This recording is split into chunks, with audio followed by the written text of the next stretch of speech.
The first time Eleanor Hart saw the Duke of Ravensshire, he was standing beneath a chandelier his family could no longer afford to light. She knew that because she had counted the candles. There were 84 branches of cut crystal hanging above the ballroom at Blackthorn Hall, but only 12 candles had been placed among them. The rest of the chandelier disappeared into darkness. People saw what great houses wanted them to see. Eleanor had learned to look at what they tried to hide. She stood on a small wooden stool near the ballroom windows, repairing the hem of a velvet curtain that had probably cost more than her father had earned in 10 years. Behind her, 2 maids whispered, "Don't look now." Eleanor continued sewing. His Grace. She looked anyway. Nathaniel Ashcombe, 7th Duke of Ravensshire, had entered through the double doors. He was 32, tall, dark-haired, and dressed in black. There was nothing particularly extravagant about him except the way everyone moved when he entered. Footmen straightened. Maids lowered their eyes. Even Mr. Pritchard, the butler, seemed to become an inch taller. Nathaniel crossed the room without noticing any of them. Then his boot struck Eleanor's sewing basket. Spools scattered across the polished floor.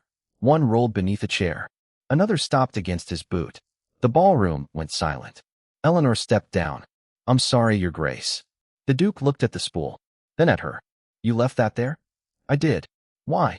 It was such an unexpected question that she almost laughed. "Because I was using it." One of the maids made a tiny choking sound. The Duke glanced toward the curtain. "You are repairing that?" "Yes." "Why?" "Because it is torn." His eyes returned to her.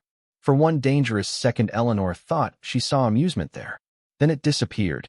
"Carry on." He walked away. Only after the doors closed did the room breathe again. Mr. Pritchard appeared beside Eleanor. "Miss Hart." "Yes." "You may find that answering His Grace's questions quite so literally is not conducive to a long position here." Eleanor picked up her thread. "Then perhaps His Grace should ask more complicated questions." Mr. Pritchard stared at her. Eleanor returned to her curtain. She had been at Blackthorn Hall for 11 days. She needed the work. She could not afford to lose it. But she had already spent too many years being afraid of men who believed fear was another form of respect. She would not begin again. Blackthorn Hall looked magnificent from the road. That was its greatest deception. The West Wing had been closed for 6 years. Rain entered the library through 3 places in the roof. 2 tenant farms had empty barns. The kitchen garden employed 1 gardener where there had once been 5. Silver had quietly disappeared from the dining room. Paintings had disappeared from the gallery. Horses had disappeared from the stables. Nobody mentioned where anything went. But Eleanor knew. Things went to London. And money came back. Not enough money. Never enough. 3 weeks after arriving, Eleanor was working in the morning room when voices approached. Lady Augusta Ashcombe entered with her son. Eleanor immediately gathered her sewing. Servants were supposed to disappear. She reached the side door. "Stay." The Duke's voice stopped her. Eleanor turned. "Your Grace." "My mother has torn her sleeve." Lady Augusta looked offended. "I have not torn anything. The chair attacked me." Nathaniel looked at Eleanor.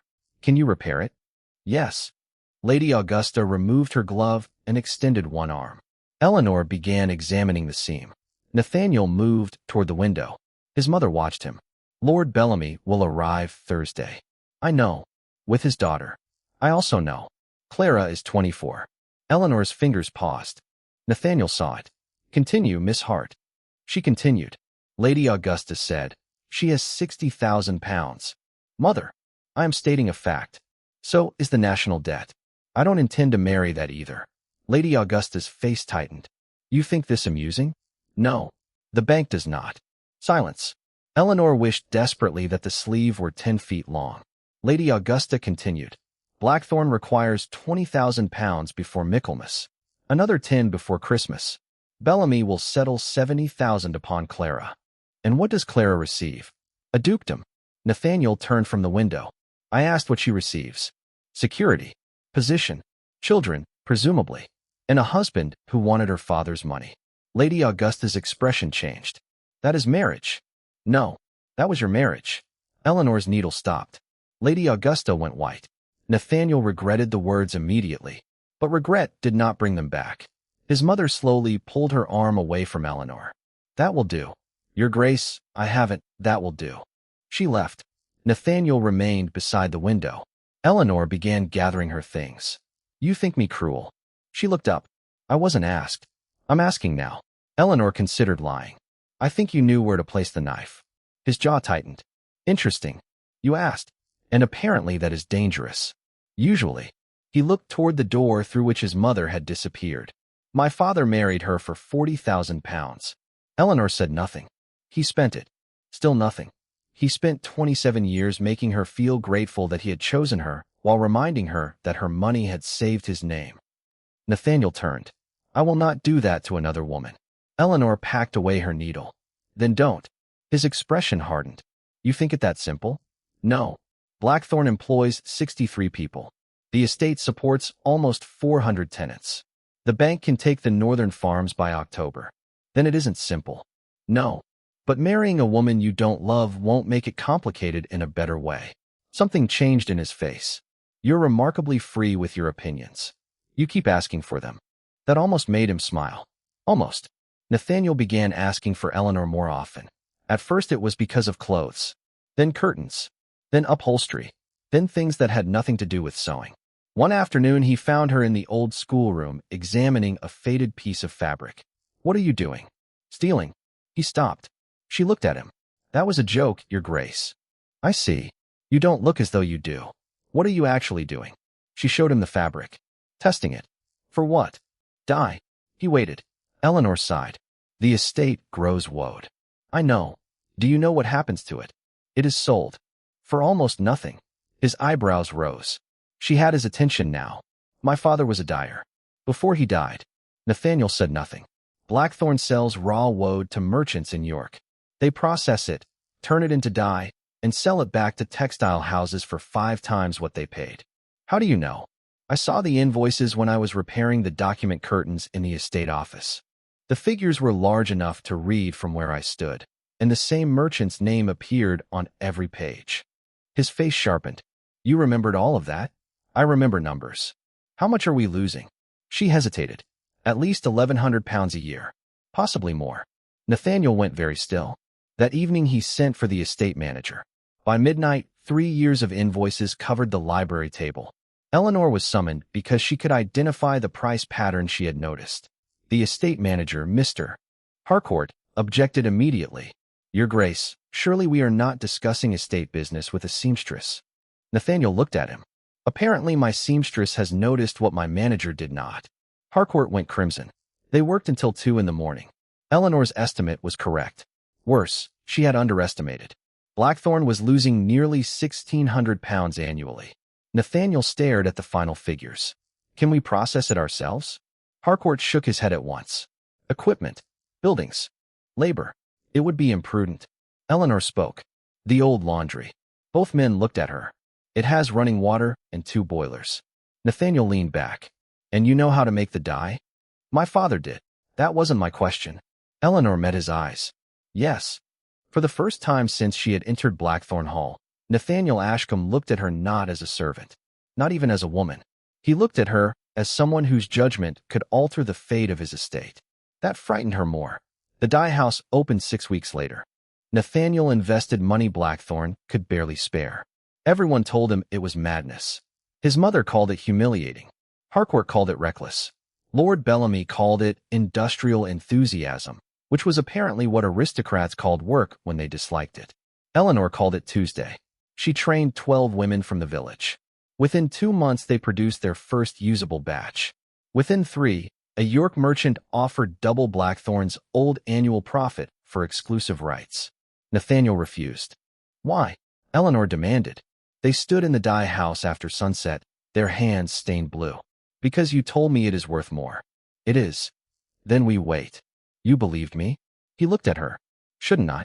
The question struck somewhere she had kept locked. Her late husband had never believed her. Thomas Hart had loved easy things. Cards. Drink. Promises. Eleanor had married him at 20 because he had made her laugh. By 23, she was keeping his accounts. By 25, she was hiding money so they could eat. By 26, he had discovered where she hid it. By 27, he was dead from a fever, leaving debts that took her 4 years to repay. Men had trusted Eleanor with work all her life. They simply had not trusted her with decisions. Nathaniel did. It was becoming dangerous. In August, Lord Bellamy arrived with his daughter Clara. Clara Bellamy was beautiful. More importantly, she was kind. Eleanor disliked her immediately for making dislike impossible. On the second morning, Clara found Eleanor arranging fabric samples. "Are you Miss Hart?" "Yes, my lady. I've heard about you." Eleanor's stomach tightened. "Have you? Apparently you saved Blackthorn with a bucket of blue mud." Eleanor laughed before she could stop herself. Clara smiled. "I knew that wasn't the correct version." "No. Will you tell me the correct one?" So Eleanor did. Clara listened. Really listened. When she finished, Clara said, "Then why does everyone say his grace did it?" Eleanor looked at her. "Because it is his estate." "That wasn't what I asked." For the second time in her life, Eleanor found herself liking an aristocrat against her better judgment. That evening there was dinner. Eleanor was not present, but she heard about it before breakfast. Lord Bellamy had again raised the possibility of a marriage settlement. Nathaniel had refused to pursue it. Lady Augusta had left the table furious. Clara had laughed. Her father had not. By noon, their carriage was prepared. Before leaving, Clara found Eleanor. "My father believes you are the reason." Eleanor froze.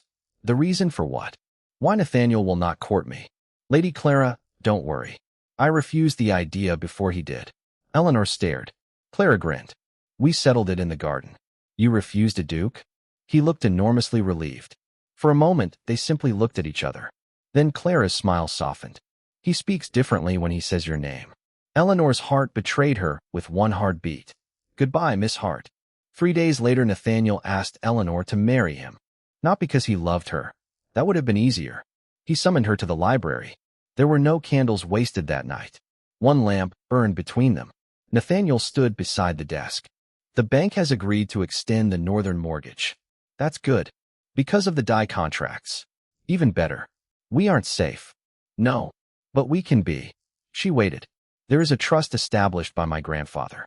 £35,000 becomes available to me upon my legal marriage, regardless of my wife's fortune." Eleanor's stomach tightened. Nathaniel continued. "I had intended never to touch it because marriage for money was exactly what I despised. Yet now I am asking whether marriage might be entered for terms we both understand." There it was. Money. Marriage. Again. He must have seen something in her face. "Listen first." "I am listening. I will not marry Clara Bellamy." "I know. I will not marry any woman for her money." "How admirable." He flinched. "Eleanor." It was the first time he had used her Christian name. She wished he hadn't. "You have changed this estate in 4 months. You understand its accounts. The tenants trust you. My mother respects you, though she would rather swallow a needle than admit it." Eleanor said nothing. "I could settle £500 a year on you. Independently. You would have your own property. The agreement would protect you whether the marriage succeeded or failed." She closed her eyes. Nathaniel stopped. "What? You don't hear yourself." "I hear myself perfectly." "No, you don't." He came around the desk. She stepped back. He stopped immediately. That mattered. It was not enough. "You are offering me a contract because I have proved useful." His face hardened. "I am offering you independence. I already know how to earn that. You should not have to fight for every shilling. Neither should any woman. That doesn't make marriage the answer." He took a breath. "Why not?" She faced him. "Because you've spent your entire life refusing to become your father." He stared at her. "And now you are about to do exactly what he did." "I am not taking your money." "No, you're taking my usefulness." Silence. "You don't want a wife. You want the woman who fixed your accounts, organized your dye house, and made your tenants trust the estate again. That isn't, it is." She moved closer now. "If I lost the ability to count tomorrow, would you still ask?" He had no answer. That was her answer. Eleanor nodded. "Good night, Your Grace." She left him standing beside the one lamp. The next morning she resigned. Nathaniel did not stop her. Not because he wanted her to go. Because for the first time he understood that stopping her would prove she had been right. He paid every penny owed. He added nothing. She appreciated that more than she wanted to. Eleanor rented 2 rooms above a baker's shop in Ravenscross. She took sewing, then bookkeeping, then dye work. Within a month, she was earning enough to live. Within 2, she had 3 women working with her. Nathaniel never came. But Blackthorn orders did. Always through the steward's office. Always at full price. She knew whose decision that was. She never acknowledged it. Then October came. And everything broke. A fire began in Blackthorn's dye house shortly after midnight. Because Eleanor had insisted the work floor be cleared every evening and the heating furnace banked under supervision, no one was sleeping inside, and the building did not become an immediate death trap. By dawn, half the structure was gone. The village said accident. Eleanor knew better. She smelled lamp oil on a rear beam far from the furnace. Nathaniel stood among the burned timbers, his face black with smoke. Nobody was hurt, he said. That's not the same as nobody tried. He looked at her. You think it was deliberate? I know it was. Who? Eleanor looked toward the road. Someone who loses money if Blackthorn makes its own dye. Nathaniel understood. The York merchants. Or someone being paid by them. His expression changed. What are you saying? Your old contracts were too bad for too long. Either Harcourt was incompetent for 7 years, or someone rewarded him for being so. Nathaniel did not defend him. He only said, show me. Together they went through the accounts. By midnight they found it. Not in the estate ledgers, but in copies of bank drafts Harcourt had carelessly stored with receipts. For 7 years he had received payments from the merchant consortium purchasing Blackthorn's crops. Nearly £4,000 in total. Nathaniel sat staring at the figures. I trusted him. Eleanor remained quiet. My father hired him. That explained more than he knew. The door opened. Harcourt stood there. He had heard enough. His eyes went to the papers. Then to Eleanor. You. Nathaniel rose. Harcourt laughed bitterly. Do you understand what she has done to you? Quite a lot, actually. She has turned Ravenshaw into a shopkeeper. Nathaniel's voice became very quiet. Leave. You will lose everything. Leave. For her. Nathaniel looked at Eleanor. No. Then back at Harcourt. For myself. Harcourt's expression twisted. Ask your precious seamstress where her husband got the money to pay his debts. Eleanor went cold. Nathaniel saw it. Harcourt smiled. Oh. He knew he had found something. Thomas Hart worked for the same consortium. Nathaniel looked at Eleanor. She could not breathe. Harcourt continued. He altered weights. Diluted dye. Falsified invoices. And your clever widow discovered it before he died. Stop, Eleanor whispered. Did you know? Nathaniel's question was quiet. She looked at him. I knew something was wrong. How much? I found false entries 6 months before Thomas died. I confronted him. He swore Harcourt's buyers had ordered it, and that he would stop. Did he? No. Why didn't you report it?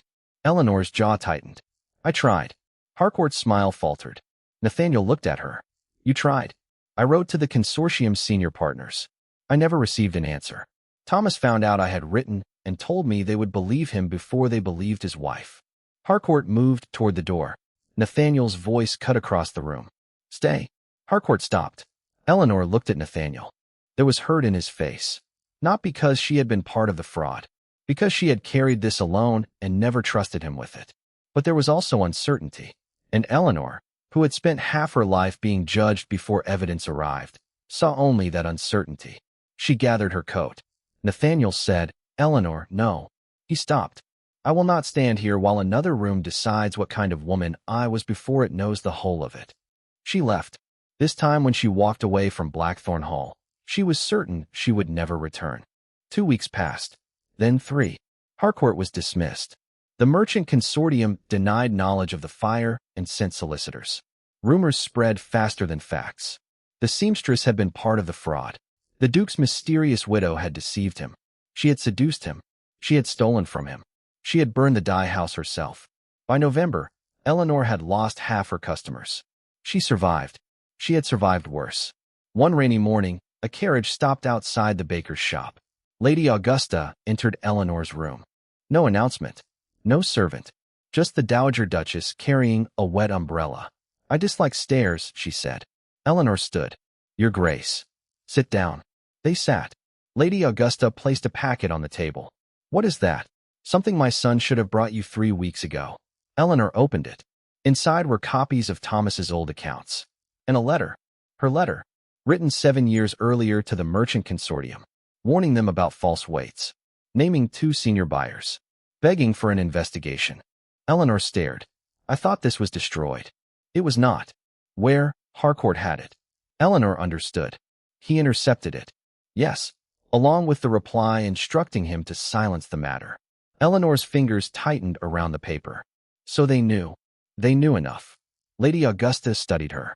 Nathaniel found both documents in Harcourt's locked cabinet. Eleanor's eyes burned. Why isn't he here? Because he is an idiot. Despite everything, Eleanor laughed. Lady Augusta continued.